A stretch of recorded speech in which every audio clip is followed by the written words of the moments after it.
Hello दोस्तों, आज मैं लक्ष्मी माता जी की कहानी सुनाने जा रही हूँ। अगर वीडियो अच्छी लगे तो प्लीज़ मेरे चैनल को सब्सक्राइब करें। लक्ष्मी माता की कहानी। वैभव लक्ष्मी माता की कथा। लक्ष्मी माता की कहानी। एक गांव में एक साहूकार रहता था। साहूकार के एक बेटी थी। वह हर रोज़ पीपल सींचने जाती थी। पीपल के वृक्ष में से लक्ष्मी जी प्रकट होती थी और चली जाती थी। एक दिन लक्ष्मी जी ने साहूकार की बेटी से कहा, तू मेरी सहेली बन जा। तब लड़की ने कहा कि मैं अपने पिता से पूछ कर कल आऊँगी। साहूकार की बेटी ने घर जाकर अपने पिता को सारी बात कह दी। तब उसके पिताजी बोले, वह तो लक्ष्मी जी हैं, अपने को और क्या चाहिए, तू लक्ष्मी जी की सहेली बन जा। दूसरे दिन वह लड़की गई। तब लक्ष्मी जी पीपल के पेड़ से निकल कर आईं और कहा, सहेली बन जा। तो सहेली ने कहा, बन जाऊंगी, और दोनों सहेली बन गईं। लक्ष्मी जी ने उसको खाने का न्योता दिया। घर आकर लड़की ने माँ बाप को कहा कि मेरी सहेली ने मुझे खाने का न्योता दिया है।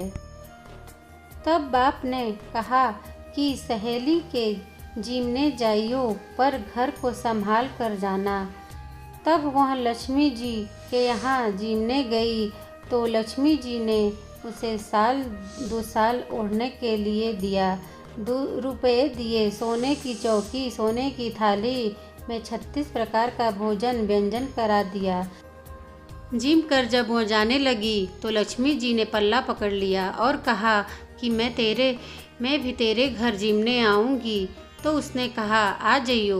वह घर जाकर चुपचाप बैठ गई। तब बाप ने पूछा कि बेटी, सहेली के यहाँ जिम कर आ गई और उदास क्यों बैठी है? तो उसने कहा, पिताजी, मेरे को लक्ष्मी जी ने इतना दिया, अनेक प्रकार के भोजन कराए, परंतु मैं कैसे जिमाऊंगी? अपने घर में तो कुछ भी नहीं है। तब उसके पिता ने कहा कि गोबर मिट्टी से चौका लगाकर घर की सफाई कर ले। 4 मुख वाला दिया जलाकर लक्ष्मी जी का नाम लेकर रसोई में बैठ जाना।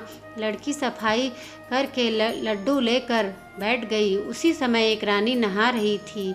उसका नौलखा हार चील उठा कर ले गई और उसके घर वह नौलखा हार डाल गई और उसका लड्डू ले गई। बाद में वो हार को तोड़कर बाजार में गई और सामान लाने लगी तो सुनार ने पूछा कि क्या चाहिए? तब उसने कहा कि सोने की चौकी, सोने का थाल, 2 साल दे दो, मुहर दे और सामग्री दे, 36 प्रकार का भोजन हो जाए, इतना सामान दे।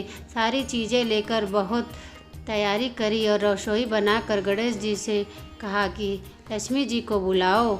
आगे आगे गणेश जी और पीछे पीछे लक्ष्मी जी आईं। उसने फिर चौकी डाल दी और कहा, सहेली चौकी पर बैठ जा। जब लक्ष्मी जी ने कहा, सहेली चौकी पर तो राजा रानी के भी नहीं बैठी, किसी के भी नहीं बैठी, तो उसने कहा कि मेरे यहाँ तो बैठना पड़ेगा।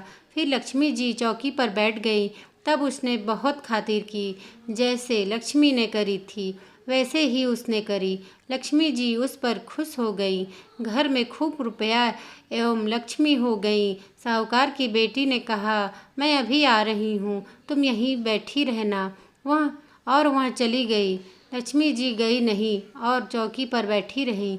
उसको बहुत दौलत दी। हे लक्ष्मी जी, जैसा तुमने साहूकार की बेटी को दिया वैसा सबको देना।